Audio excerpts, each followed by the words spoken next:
Hi, I'm Charles, and today I'm talking about the Squier Paranormal series. This is the Offset Tele. It comes out of China at the $399 price point. Fender Squier product, they have quite a few items in this price point coming out of China. The Classic Vibe series, which I've seen a lot of YouTube channels, a lot of guys like them, particularly for that price point. So my son Zach got this for his birthday in July, and he's a fan of Teles, but he's pretty tall. He's 6'2", and so Tele's pretty small on him, so he thought the Offset Tele would be nice. And I've noticed on taller players, offset guitars do work quite well. So we were very pleased when we got this guitar and checked it out. Decent tuners, plays really nice. The frets are nice and smooth. Neck is straight, no fret sprout or anything like that. Really good basis as far as guitars go. It could have been left alone. The only real fault I was finding was the input jack was sloppy, so we knew we wanted to update that. I did a before and after video of playing through the guitar with the old pickups and things that we changed, as well as the setup, shielding of the guitar, things like that, so you kind of see what the inside of the guitar looks like before and after. We opted to upgrade his pickups. He'd been doing some research and decided he really liked the Broadcaster bridge pickup and the Twisted Tele neck pickup. I happen to have those here. You can't buy that as a set, but you can sometimes find them singles.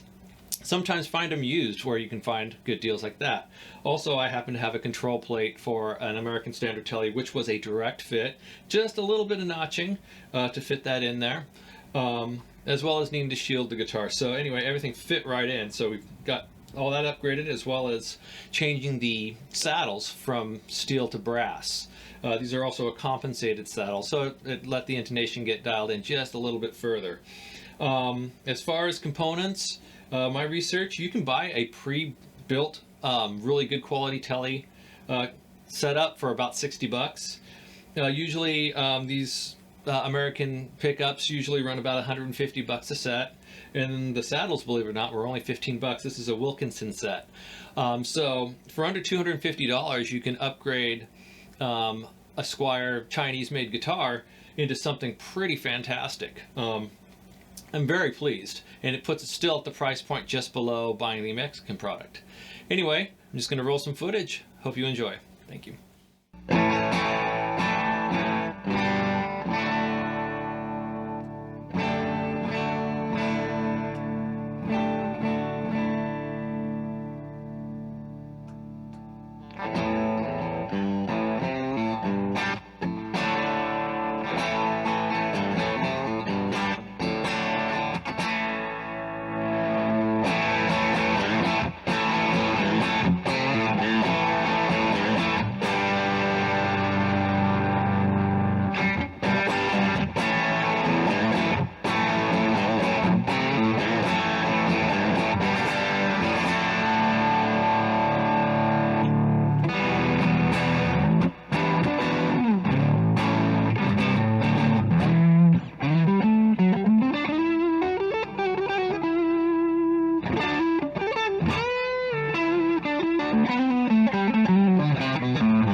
Alright, first of all, I recommend loosening the strings before you cut them. No risks in having them fly at you.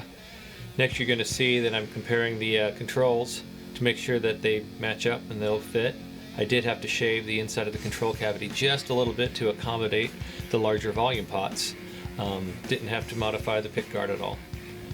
New input jack there, getting the saddles ready to go. Here I'm noticing that there's no copper-plated steel plate on the bottom of the pickup, although they are Alnico magnets in both pickups. Here you'll notice, I noticed that the cover is not grounded, so it's not actually shielding the pickup.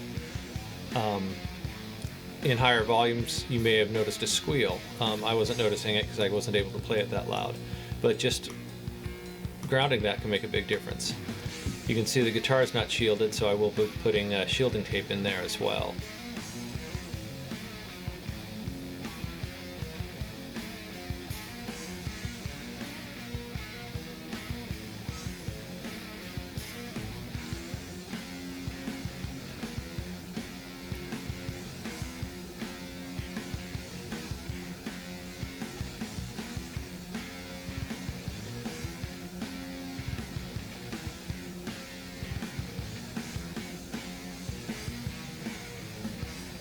You can see I was getting everything packed up in a Ziploc bag just to keep it all together. Here I'm also trying to put the washers, the springs and the screws all back together here. You may have noticed when I was doing the neck pickup, the springs disappeared. I just picked them up off the floor and set them aside to put back with the neck pickup. There we go.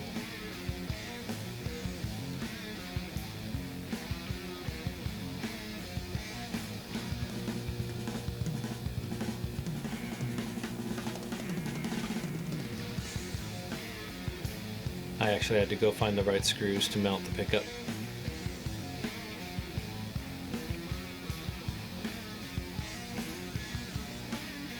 And here I'm shielding the guitar. This is a super high-end shielding tape that's conductive. Even the adhesive on the bottom will be conductive, so I didn't have to solder the seams together. Didn't have to run a wire.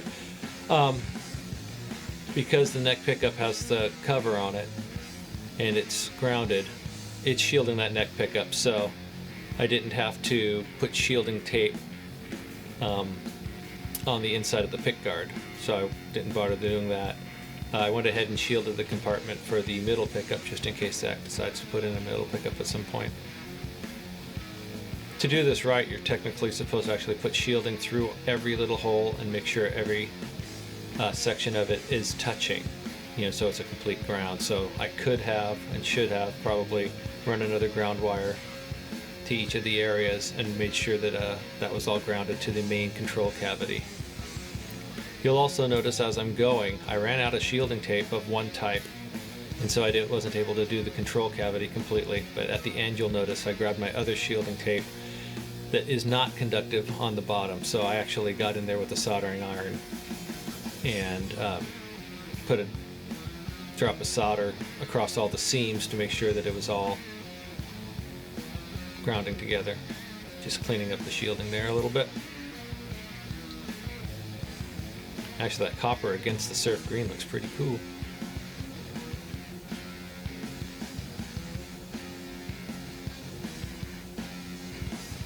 There is a ground wire running from the control cavity to the ground to the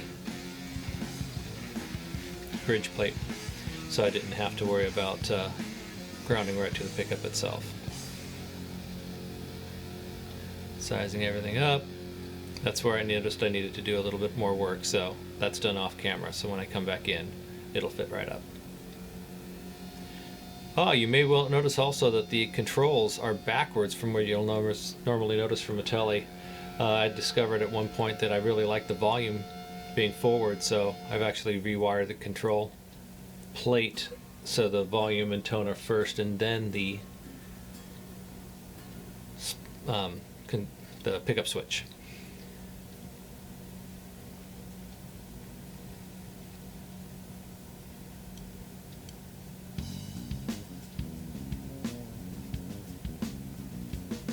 You did just see me test the input jack too to make sure that the input jack goes in and out properly with it mounted in place. It's good to test everything as you go so you don't have any horrible discoveries at the end. So yes, I'm getting everything wired in. I will be putting the rest of the shielding in just a minute here.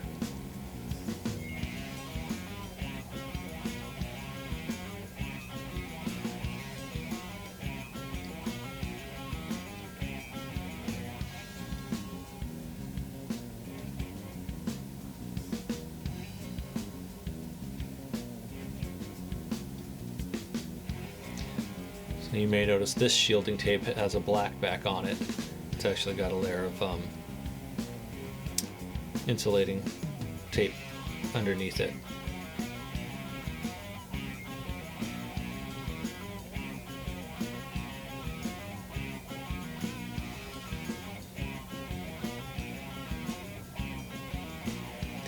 This time lapse is 16 times. The overall time I spent doing this was a couple hours.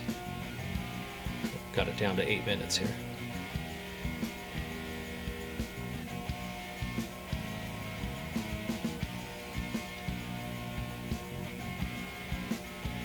Takes a little time to get everything to kind of go into place where you like it. You may notice a little tab coming up over where the screw goes in to mount the plate down, just to kind of shield the whole thing. Make a contact.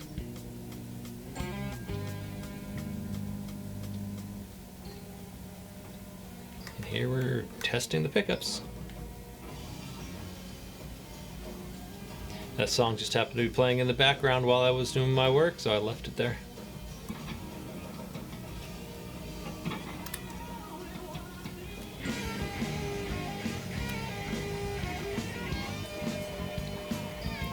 And they work.